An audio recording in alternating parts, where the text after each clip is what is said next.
Hey everyone, my name is Rooster and welcome back to Mechabellum. For the last day of the year, I think let's have a bit of a throwback and get a Fang gaming.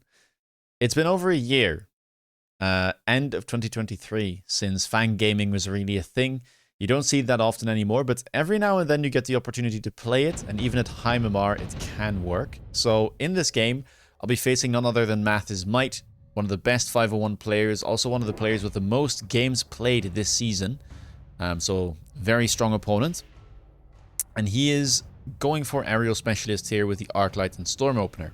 Myself, I'm a giant specialist, and I have the Tarantulas and the Marksman, adding some crawlers here to make sure that I can distract those storm callers. Pretty normal setup for my opponent. Goes for storm callers in the middle, making sure that he can deal with my board no matter where I might be.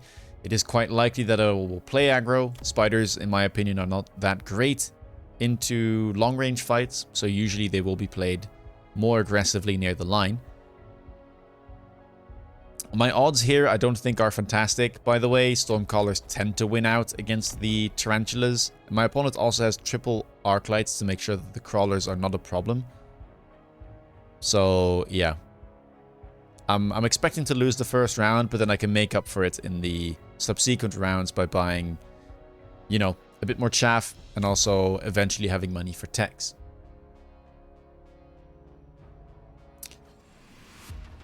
The nice thing as well, by the way, is I do have a good slab of hit points. 4,800 here is very high, and I don't think that my pack is bad at all, so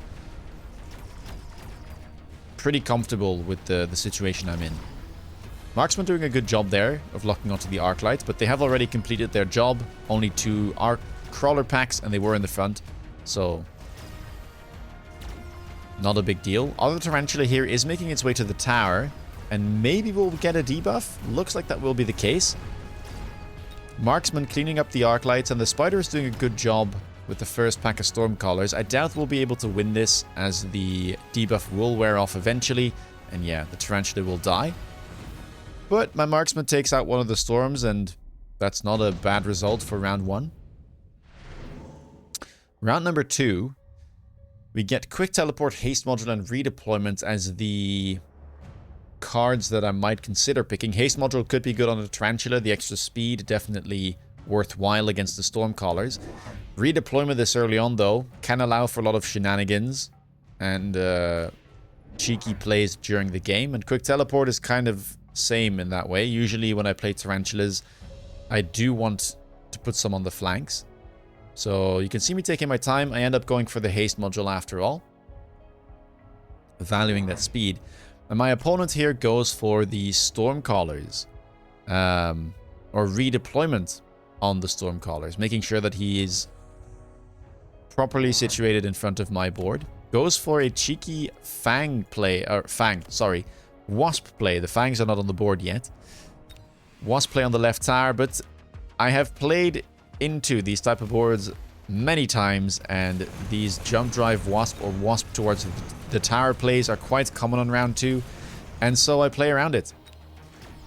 I decide to buy my own Wasp, a crawler on the left, and it pays off. Another reason I went for this is because my opponent doesn't have any anti-air, so it was worth gambling for me to try and get into the tower and get a default win-in, since my Tarantulas will probably still be struggling. Speaking of, it does manage to pick up a level there. We saw the golden glow, so not bad at all. And I think winning a round here is very good for me. The early game is probably where I will struggle the most, so if I can manage to get some wins in, that's definitely going to help. And round 3, you might have a guess at what I want to pick here. And it is going to be those Fangs. Math is Might picks it up as well.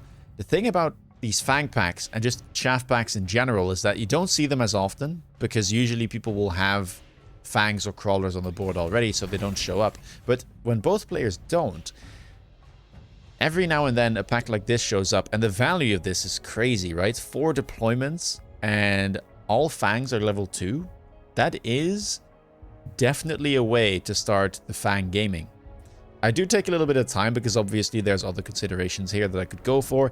Farseer is never bad. It's also pretty good into the Wasp, but I was feeling a little spicy on this particular day. And so eventually I do decide to go for the Fangs. It's pretty good into the Wasps my opponent had already as well.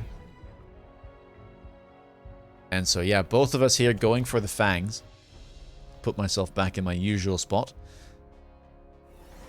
And you can see that I'm going for instant range on these Fangs. I think this is quite important because if I don't do this, the Fangs will definitely be feeding a lot of experience. They're worth a lot, much more than level 1 Fangs. And so if I'm going to commit to this, I gotta do it properly. Which is why you see me go for a flank Fang there in the shallow flank. 3 of the blue ones in the front lines and 2 in the corners to make sure that these Wasps don't get taken out. Or don't take out my tower, as my opponent does have the redeployment. And yeah, let's see how this goes. We can see the Arclight there instantly leveling up already. Fangs have spawned in though.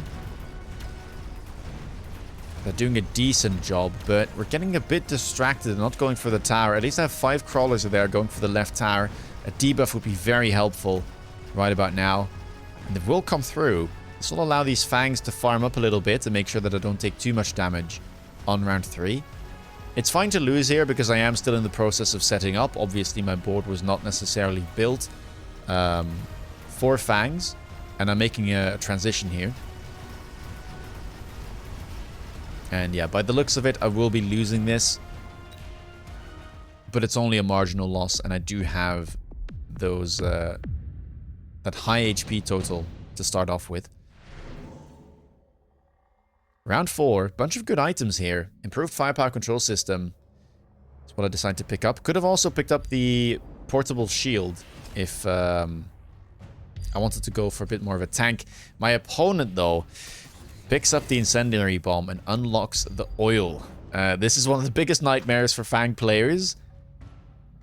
Having the board set on fire is definitely a big problem. I can't really do much about this until I have Fortress, which is why usually you will see Fortress paired up with this. That's exactly what I'm going to go for, as I am a giant specialist after all. And because it's so early on, I'm willing to put one of them on the flank. Because I'm not expecting my opponent to have a melter already, so I will probably be able to build around this Fortress at least this turn, maybe even next turn, before the melters show up. And so this can really become a boon for me and a big problem for my opponent. I decided to pick up a shield as I was expecting the fire, but yeah, I mean, this is a bit more than I can handle, and sadly, the Fangs don't have that much range. And yeah, they probably will be walking into that fire, as you can see. Some of them do stop. At least able to kill some of these Fangs and the crawlers. And the Fortress will spawn in on the left side, uncontested.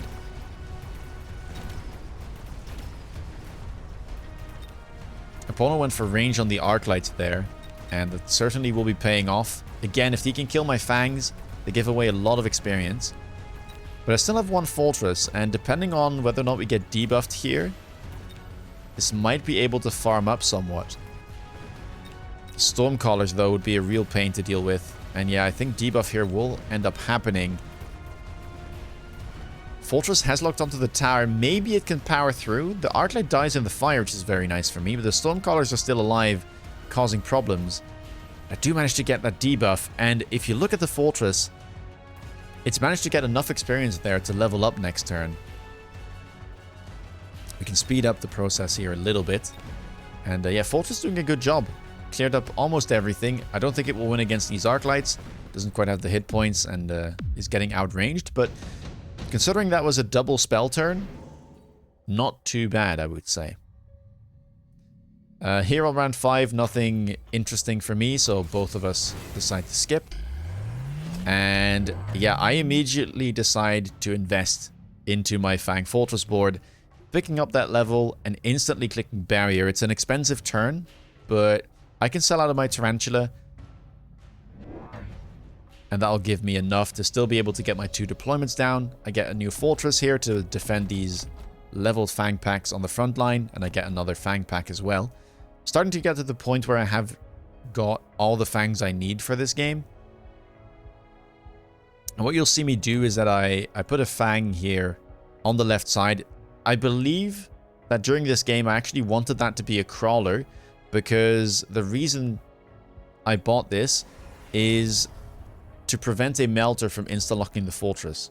I wanted something to be in front of it so that it wouldn't instantly die, because I was expecting my opponent to go for a melter here right away, since this fortress is a big threat and did manage to pick up that level.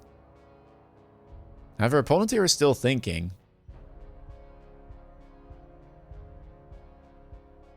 They are an aerial spec, but I don't think there's too much that they can buy that would help them out. And yeah, instead of going for the melter here, it seems like they're just waiting. Kind of uncertain what to do. Just buying another arc light, saving up some money, 400 by the looks of it. So setting up for a big turn next turn, perhaps hoping the free units will show up. I have yet to get my mech rage, by the way, but for now I think prioritizing the fortress was going to be the right idea. Left side is still feeling a bit weak. These arc lights are getting really, really big, and even managing to DPS down my fortress here on the left. Yeah, level 1 going down to just the Stormcallers and the arc lights. I do manage to get in with the other one though. And you can see how tanky this fortress is. I mean, the barrier, not even 50% of it is gone. And so, yeah, I think I should be able to close this out. But my opponent did save up 400, which is a significant amount on round 5. And he might be able to even kill a couple more things. I wouldn't be too surprised if he manages to break my shield. Arc lights get distracted, that's very good. Making sure I don't get debuffed. The Fangs seem to be on a mission though, but we might be able to catch up to them in time. We don't. But yeah, there's no way that these untacked Fangs would ever kill my fortress. And if you look at the fortress again, it does happen to level one more time. Round 6, we do get free units, but no melter, lucky for me, as otherwise this could have been a disaster and, well, 5 melters could have shown up. Both of us decided to go for Scorpion. I decided to sell out of it. That it's worth the most, and it allows me to get into more fortresses, as I do need to defend all of my remaining Fangs. If you looked at how those rounds went, the right side was really struggling. And also gives me enough money to get that second tech Mech Rage. Very important. My opponent sells out of the Scorpion 2 and finally gets the unit that they wanted, the Melting Point. I do also add a Crawler here in front. The nice thing about the Crawler is that it can, when it's spawned in, it'll walk out of the shield, and that means that the Melting Point doesn't instantly break the shield, or it doesn't keep the lock through the shield. Instant range makes a lot of sense. Arc Lights, now given Elite Marksman as well. Pretty big turn for my opponent too. And so far, Arc Lights will do fine, right? Arc Lights are not great when Shielded Fangs come out, but until then, they will do just fine. And Shielded Fang is very expensive to get, because I need the range and the Mech Rage, so before I'll get to Portable Shield, it'll be a while. Yeah, you can see what I mean here. The Melter is locked onto the Fangs on the side because I positioned them wrong. And so the Melter just keeps the lock, which means that it instantly breaks the big barrier. Lucky for me, I do have enough chaff there running in, and so the Melter is not able to lock on to the actual body of the fortress. I get a debuff, and so here it seems like left side will be winning. Right side still struggling. I guess those Stormcallers are creating some problems, breaking the shields, and the Arc Lights are indeed very big. Level 3, about to be level 4 next turn. Stormcaller's doing a good job of cleaning up some of the remaining Fangs, but I do manage to get debuff yet again. And, well, these fortresses are just a little bit too big for those Arc Lights to kill. And so with that, opponent goes below 3k as we enter round number 7. Round number 7, quick cooldown shows up. That allows my opponent to get their Incendiary Bomb and Sticky Oil Bomb off cooldown. Not something I really wanted to see. Elite Fang is offered too, though. I do decide to pick it up because, well, why would I not want level 3 Fangs? I do already have a lot of them, though, so I don't necessarily need that much more, but I think it's still worth picking up. Here I decided to just buy more fortresses to try and protect my units because I was expecting the fire and the oil. And, well, I can't shield on my opponent's side of the board, but with barriers walking in, maybe I can block at least some of it, is the idea.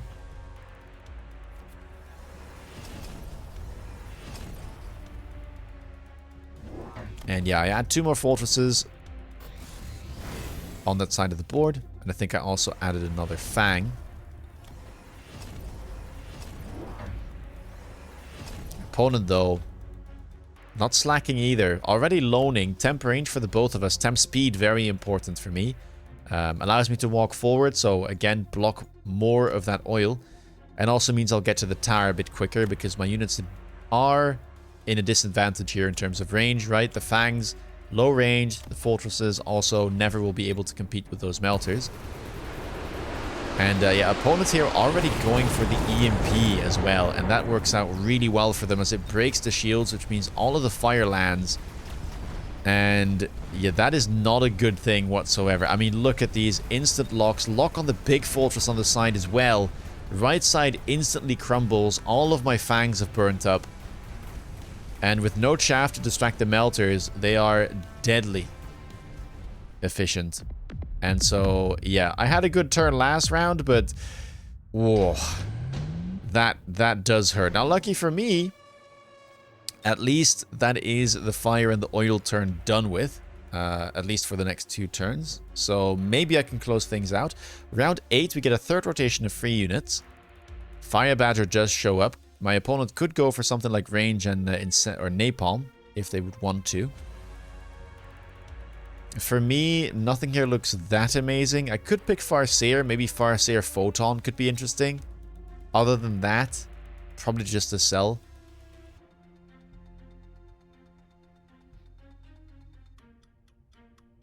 You can see that we are taking our time here. Opponent also debating, I guess. Maybe he was thinking about Wraith. Wraith with armor could be a problem for me, but he ends up going for the Badgers instead. He decides to sell one of them, and I go for that as well.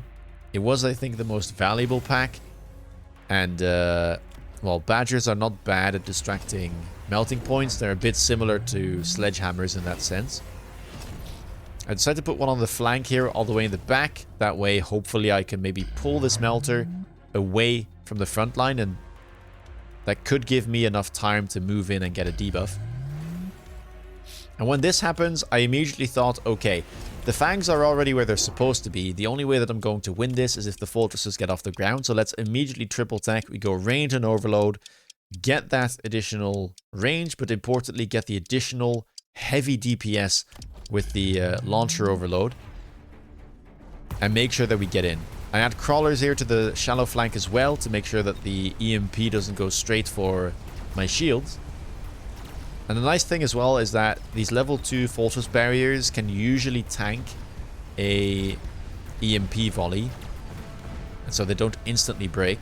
The big fortress sadly does go down, but it looks like on the left side we are managing to get in. These towers are leveled, level 2, but that's still manageable and still 7 seconds of debuff. And it comes in at the perfect timing as my fortresses are now able to hit this melter. There's only one left alive. One on the outside here needs to do a good job, but I think it'll be able to get the second tower too. And with that, we managed to strike back and kind of equalize things as both of us are sitting up and around the 1500 hit point mark. Enhancement module shows up. Another sticky oil bomb. Not very happy with that. Assault Fortress shows up too. That could be a consideration. I'm not exactly sure how that matchup goes. The additional speed, though, might just be very valuable. I decided to go for the enhancement module instead. Yeah, I do think this is a bit of a mistake from me. I think I probably should have clicked the Assault Fortress just for the extra speed. Because the enhancement module, it does give some stats, right? 20% attack and HP, and it also gives me a free upgrade, but that doesn't make up for its cost. And I decided to sell out of my Fire Badgers. So, yeah. I think in hindsight, I probably should have picked the Assault Fortress there. Opponent goes for the oil, of course. Does have a Fire Badger to set that on fire. Goes for some shields. I think just to protect from a potential oil on my behalf. Levels both of the towers again. So double level 3 now. And I make sure that I level all of my fortresses. Again, these levels are really important. I pretty much have all that I need, and all that remains is buying another fortress there. Adding it in the middle. And at this point, the Fangs are doing a decent job. They're capable of helping out with the chaff clear, but the fortresses are starting to be the real star of the show, which is always what Fang Fortress has been. Need that protection to be able to let the Fangs do their job, and, well, fortresses are no slouches themselves when it comes to carrying.